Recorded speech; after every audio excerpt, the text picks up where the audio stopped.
Good afternoon, YouTube. There's been an explosion in central Boston at the finish line of the Boston Marathon. There's debris and body parts laying all over here. As I scroll back to this picture, you can see a massive amount of blood, people laying. There's been some sort of explosion, possibly a bomb. And there it is. Right as it was happening. Explosion at the Boston Marathon. This is off the Atlantic Wire.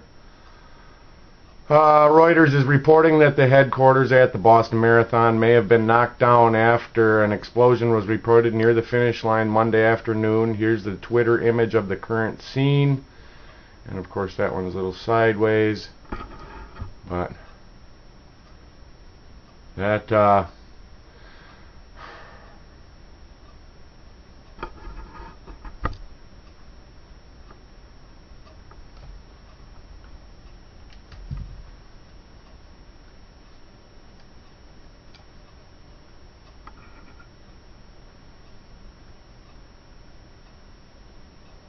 looks like some kind of possibly a bomb.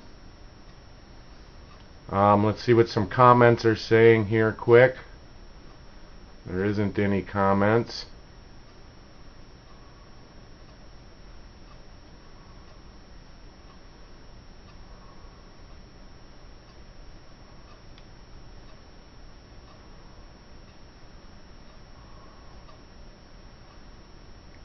Just heard that bombs went off at the Boston Marathon finish line. So we'll see. God bless you all. Stay safe and stay smart.